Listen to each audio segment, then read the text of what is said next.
At first, I just wanted to do a short video on my observations on Black Lives Matter. However, over time, I realized there were some major misunderstandings coming from the right about BLM and feminists. For the record, I do not endorse Black Lives Matter.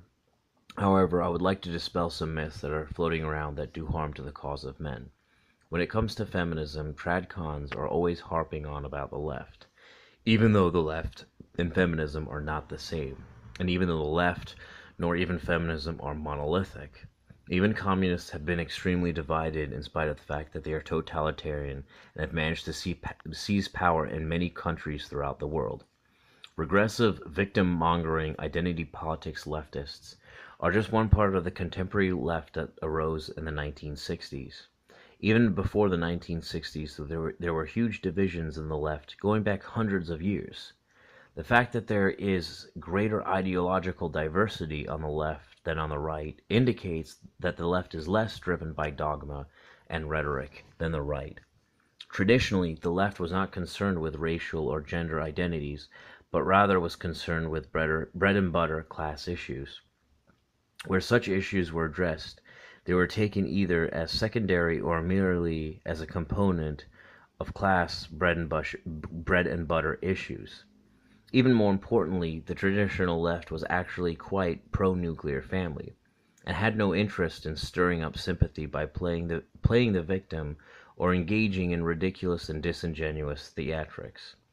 Traditional leftists were very concerned for the well-being of their children and the human rights of all, including the right of all to freely speak their minds. Many of these issues they fought for, such as workplace safety, they did so because their lives literally depended on it. Feminism, leftism, statism, and collectivism are not interchangeable. Collectivism is a very general term that can apply to a wide variety of human and even animal behaviors. Humans have always been pack animals that have pooled resources together and divided labor. In spite of what right-wingers say, capitalism itself is a collectivist endeavor that has always required some level of statist intervention. Even terms like statist can refer to a large swath of phenomenon, from enforcing laws to arbitrating disputes to providing social services. Post-industrial society has given us the delusion that we are far more individualistic than we really are. Unlike today, in the past we were far more dependent on our family members, neighbors, and people within the community. However, this is only because modern capitalism and the state afforded us with far more options than just tilling the land, as well as the technology to be able to trade with people far beyond our locale. We have more freedoms and security now than at any point in human history, only because we have larger, more centralized, and more complex structures coordinating human activity on a larger and more efficient scale than we did at any time before. Even the corporations that provide goods and services wouldn't exist without the state providing infrastructure and a mechanism for enforcing contracts. A corporation itself is nothing more than a bunch of people pooling together their resources. Next to nothing of human creation would exist without some form of collectivism. Statism and collectivism always existed. Government was in some sense smaller and less centralized hundreds of years ago, but it was far more authoritarian, as society and the economy were far simpler, and most people were not even literate nor capable of playing a role in politics. Collectivism occurred at the extended family and local level, with the government getting involved to provide economic aid during famine.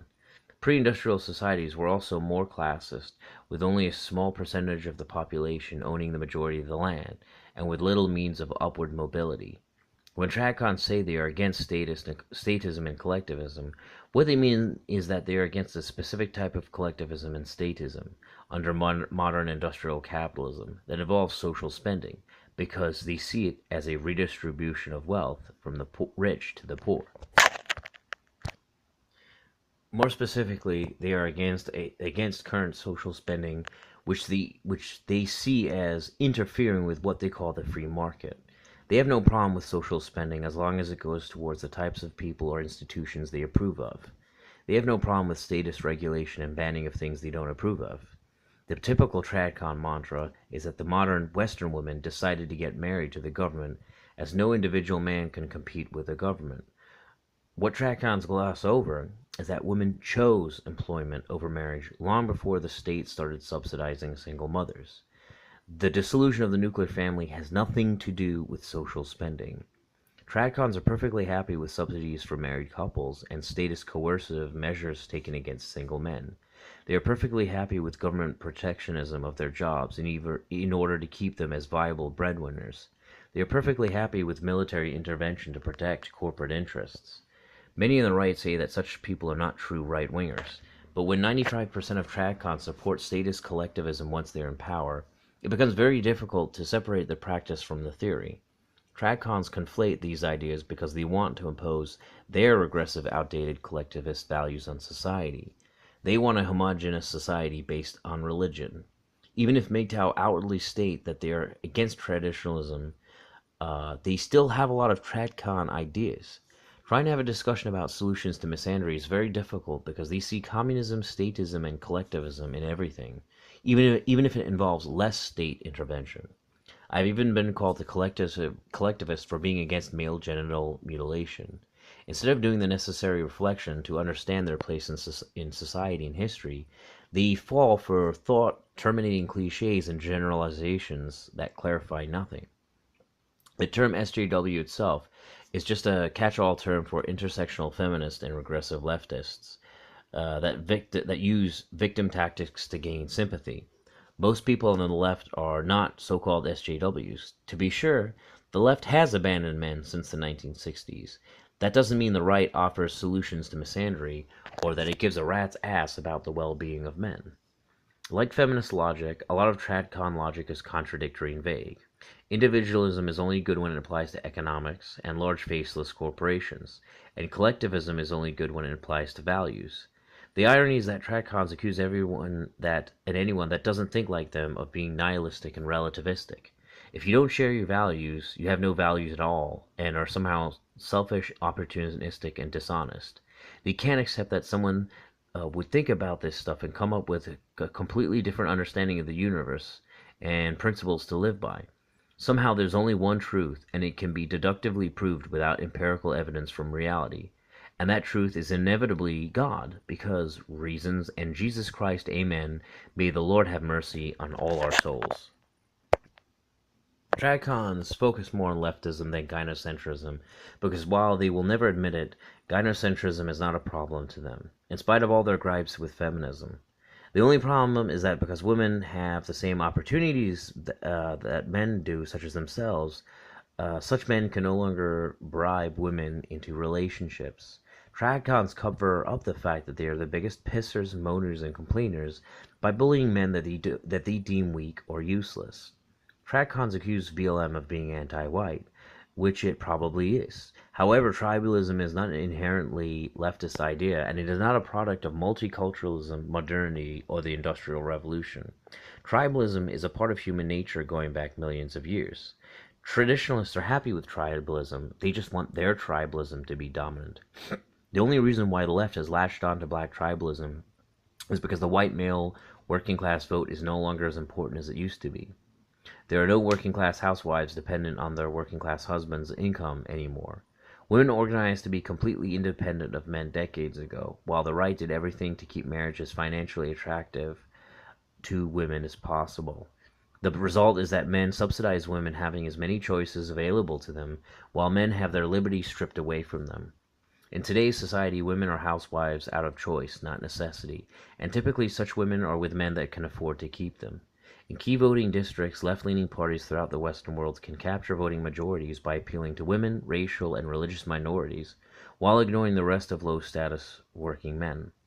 Alexander MGTOW has pointed out that this is exactly the reason that so many men have abandoned the left. Essentially, the left it's become a centerless, spineless shell of what it once was, that tries to be the tolerant big tent that appeals to everyone by being as inoffensive as possible. In the process, it has lost the respect and credibility it once had, and it's almost lost all of its principles. That said, there is no conscious conspiracy seeking to undermine the social order in Western society. What we see today in Western society is the natural conclusion of trying to hold on to archaic gynocentric ideas such as traditionalism and traditionalist marriage in a mechanized age that has rendered traditionalism obsolete and inefficient. Like feminism, Black Lives Matter is a symptom of an underlying problem, not a root cause. Such regressive ideologies only have influence in our society because the foundation of our society is so gynocentric. Outside of urban centers and college campuses, regressive leftist identity politics barely exists. Your average person is quite apathetic and apolitical, and most women, if you press them enough, will admit that they do not feel disenfranchised. The day this police shooting of a 15-year-old occurred in my town, there were protests within literally 3 hours. I couldn't understand how people could organize so quickly. It wasn't until I witnessed the protest firsthand that I realized that Black Lives Matter were just a minority of the people gathered there to mourn the death of a 15-year-old who wasn't even black. The largest contingent of people were the locals who had left after the mourning ceremony was done. It was the radicals who stayed behind who wanted to speak with the chief of police and press their political agenda. In fact, the mother of the slain child was not even black and was yelling and arguing with the BLM crowd. BLM, for the most part, were professional agitators from towns miles away, and young college students. Black Lives Matter is led by young, educated professional activists who are, for the most part, lesbians, who are allied with other identity politics and radical leftists. Beneath them is a layer of single mother supporters. The white supporters that were there were not local, and almost all of them were radical leftists. I both work and eat at a soup kitchen in my town, and I can tell you most of the locals in my town really don't seem to care. Black Lives Matter is a tiny part of the left the same way that white nationalists are a tiny part of the right. Your average black person is not involved in racial left-wing politics. Black people tend to vote left of center because such left of center parties have always pandered to lower income people in urban centers the most. Until the 1960s, the black vote in the U.S. was evenly divided between Democrats and Republicans. The irony of the concept of cultural Marxism is that the culture that TradCons want is responsible for all the dysfunction we see today. Divorce and out-of-wedlock births are higher in religious communities and states than more secular ones. Black Americans themselves are the most religious demographic in the U.S. and are in many ways socially conservative, and yet are still extremely dysfunctional. When you show TradCons that Christians are more prone to divorce and out-of-wedlock birth, they will retort that such people are not true Christians. Even if what they say is true, all it means is that the number of true Christians is incredibly small and declined centuries ago.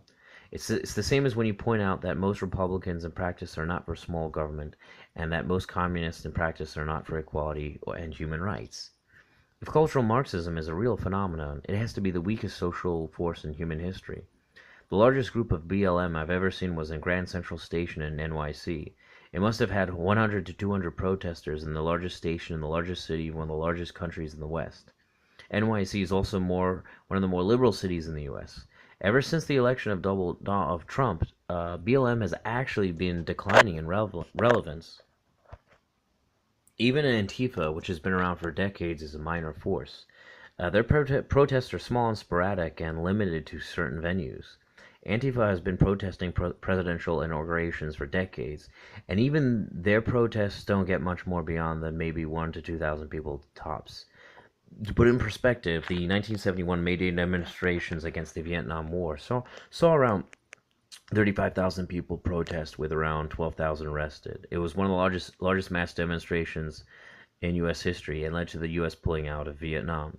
While there are crazy and highly vocal components of the left, their numbers are not anything of any historical significance. If cultural Marxism was such a powerful force, you would expect to see such radical factions wielding power much more effectively and overtly, and not just through subliminal brainwashing by some secret society. You would expect to see such people like Antifa and BLM in Congress with their own TV networks. To be sure, certain channels like MTV News do preach regressive identity politics, but they have all their videos voted down to the lowest depths of hell. In many ways, cultural Marxism is the mirror reflection of the concept of patriarchy. TradCons can't really explain what it is. Is it collectivism or degeneracy, laziness, and entropy? Selfishness? Is it materialism? Is it a lack of values? If it is a lack of values, where do they come from, and then why do people give them up? Is there a metric for determining what the correct values are? Like feminist patriarchy theory, TradCon cultural Marxism theory is difficult to criticize because it is so difficult to understand what it is. Both criticize culture and norms from their own arbitrary culture and norms. Both fail to explain why the culture they are critiquing is unethical or dysfunctional. Both cannot even explain what it is they are against or what it is they want to replace it with. For example, is patriarchy the biological differences between men and women? Is it a culture that is somehow imposed on women by men? Is there any central organization that enforces or disseminates patriarchy? The difference is that feminists believe that everything is a social construct, while traditionalists believe that there is some sort of human nature. Traditionalists are always criticizing the social engineering of the left. If cultural Marxism is social engineering, how can it be brought about by people's selfishness and so-called resentment? If that is the case, is it all just manipulation from above? Is it a system that appeals to people's self-interest? Is a system that appeals to people's self-interest really manipulative? Are not functional systems supposed to get people's needs met? Do the people at the top have a different agenda from the people at the bottom that are just following along? Is cultural Marxism a distinct culture, or is it a degenerate lack of culture? Is it an ideology with core beliefs? Is it a conscious rejection of so-called Western values, as opposed to the natural extension and conclusion of Western values? Is black dysfunction cultural Marxism? Is uncontrolled mass illegal immigration cultural Marxism? Is greed and selfishness, except when it is applied to growing the economy? How are any of these things a unified cultural phenomenon as opposed to just plain old human nature interacting with the environment and different types of phenomenon?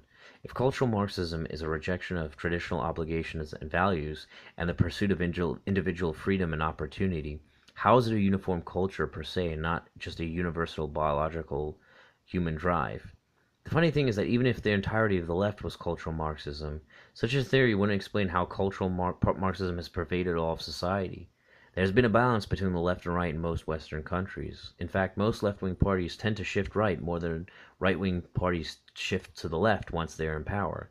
Tracons seem to think that any level of taxation and spending is too much unless it is spent on things like the military, women, or the greater good.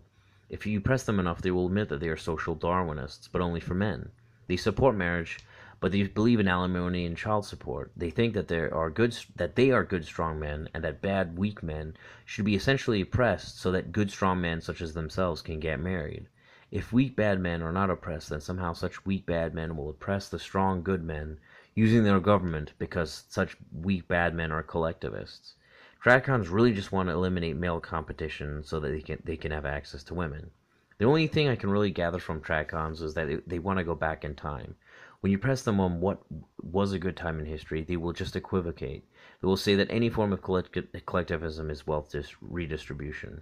They say that they are not against a social safety net, but when you ask them what constitutes a social safety net, they will just say that what we have now is too much. When you ask them how much social spending and taxation is acceptable, they will never give you a hard answer. They will just babble on about waste, corruption, and inefficiency. In spite of all their theory, they have no practical plans for what a good government looks like. Like feminists, they will just move the goalposts so that they are correct, and so that they could just continue to complain about things that will never change, because such things are a product of human nature responding to technological change. The concept of cultural Marxism is just an obscure, vague conspiracy theory to explain away the failures of the right to provide an alternative to the left. It essentially states that communists use subliminal brainwashing to make society more leftist in the hopes that someday all of society will become communist. When people voluntarily come together to assert their self-interest, it's somehow a communist conspiracy. In other words, people vote for leftist things because they are being influenced by secret forces, not because they are acting in their self-interest like all other rational human beings. According to Tracon, somehow people should naturally just want to serve their so-called social superiors and their true greater good because they love them so much in reasons. Tracons are obsessed with so-called natural law and natural order. In their minds, there is some platonic ideal government that exists in the abstract based on God's morality that we should try emulating in order to preserve the natural order. It is really some tinfoil hat, high-level conspiracy bullshit. It is nothing more than a hammer used to drive an ideologically driven agenda. Like patriarchy, the very concept of cultural Marxism is an aggressive scapegoating of men to excuse women's shitty and dysfunctional behavior. Somehow hidden or not so hidden hidden or not so hidden minority of men, whether they be Jews or Soviet agents or Jewish Soviet agents, are responsible for the shitty behavior of women and their abandonment of the prized nuclear family of traditionalists. Even if the Soviet Union/Frankfurt School was involved in various subversive measures throughout the Cold War, such influence would have been extremely limited and would have ended with the collapse of the Soviet Union in 1991. Yet, the Frankfurt School wasn't even popular amongst leftists at the time. The irony is that the Soviet Union collapsed and the Eastern European states have far smaller welfare states than Western European countries. Even without a welfare state and feminism, women across the globe abandon the nuclear family and marriage as soon as an alternative means of sustenance is provided by modern industrial capitalism. Japan is a small welfare state and is very traditionalist, and yet women there have chosen not to get married, even though men are expected to be the sole providers. The thing that the proponents of cultural Marxism can't even admit to themselves is that, globally speaking, women prefer both employment and state welfare to being provided for in a traditionalist marriage. All these police shootings are just a product of subsidized dysfunctional single mothers living under a system of subsidized super gynocentrism. Tracons blame the welfare state without acknowledging the role capitalism played in destroying the extended and nuclear family, and the fact that pandering to female needs and trying to keep marriage alive paved way for the welfare state. All the things Tradcons go on about are just products of gynocentrism and post-industrial capitalism.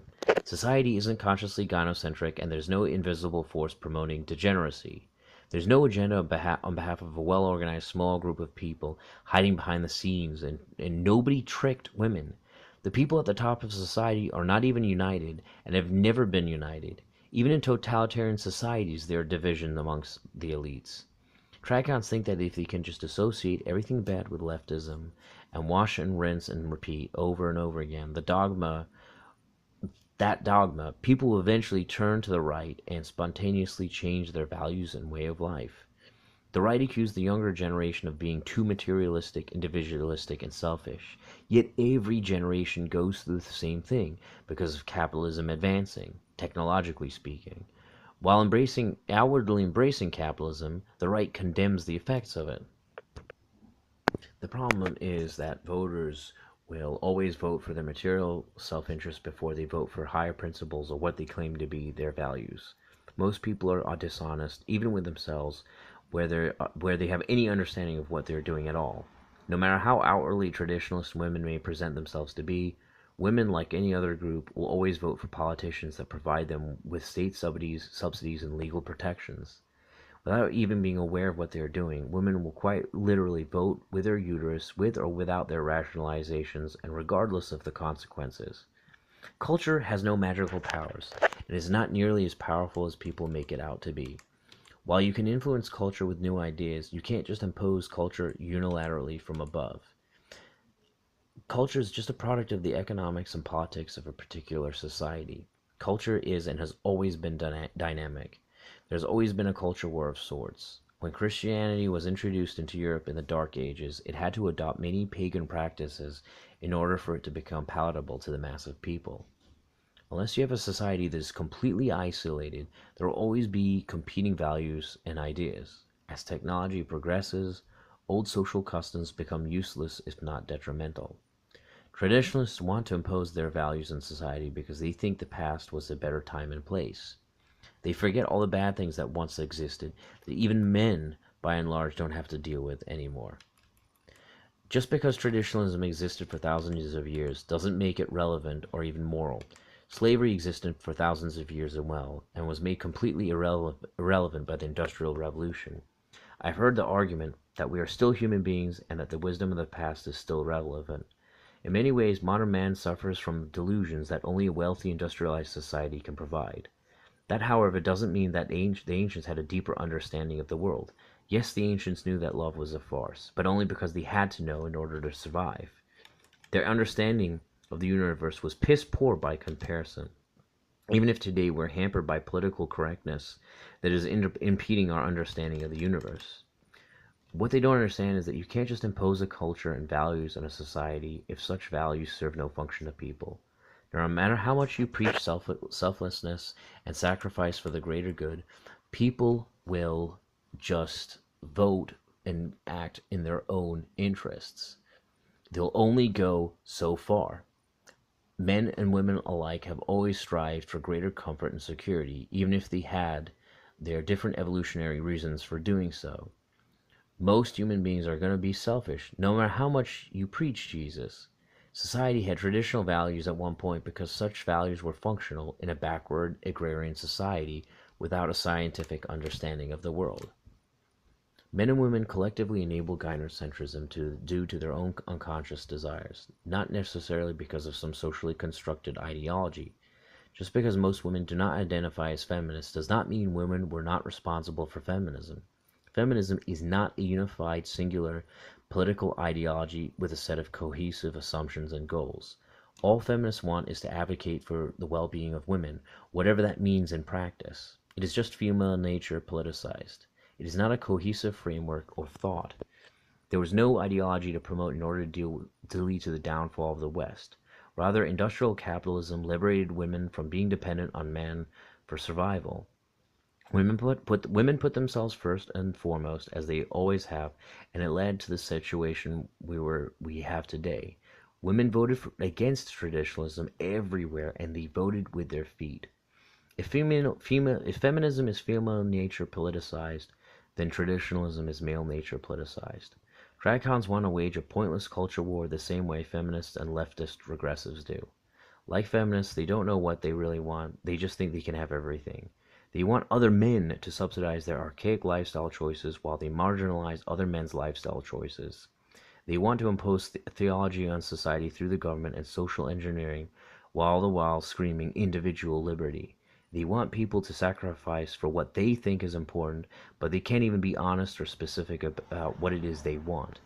Just as feminists use race as a wedge issue to assert their own gender agenda, traditionalists and the right use men's issues and feminism as a wedge issue to assert their own cultural agenda. They really don't care about the erosion of men's rights and well-being.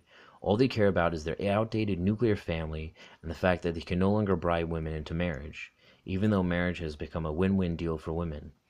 At this point in history, when marriage has just become an outdated luxury antique, they think the solution to feminism and all of the West's problems is for men to somehow just man up, stop complaining, and get married, as if that somehow makes marriage even more appetizing. The men's movement needs to stop allowing itself to be derailed by agendas that do not benefit men. In no way do I support BlackLiesMatter, but it is stupid to see it as a product of cultural Marxist conspiracies.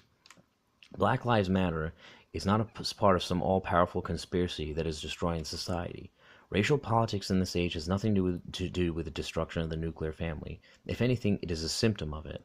Unlike feminism, which has had the silent support of a huge percentage, if not the majority of the population, Black Lives Matter is largely a very small movement. Tracons will never revert to the culture of our society had that one back hundreds of years ago. All they can do is engage in pointless scapegoating of low status men to explain away the deficiencies of an outdated system and the awful behavior of women. Like patriarchy, cultural Marxism is not a thing. It does not exist. Anyone babbling about cultural Marxism will forever be using conspiracy theories to understand the world, as opposed to understanding human nature and the relationship between the sexes. Cultural Marxism is a toxic idea that men use as an excuse to refuse to take any action. If the men's movement wants to get anything done, it needs to draw boundaries and refuse such ideas any platform in its spaces. Men need to realize that they have separate interests from women and that they need to start organizing as such.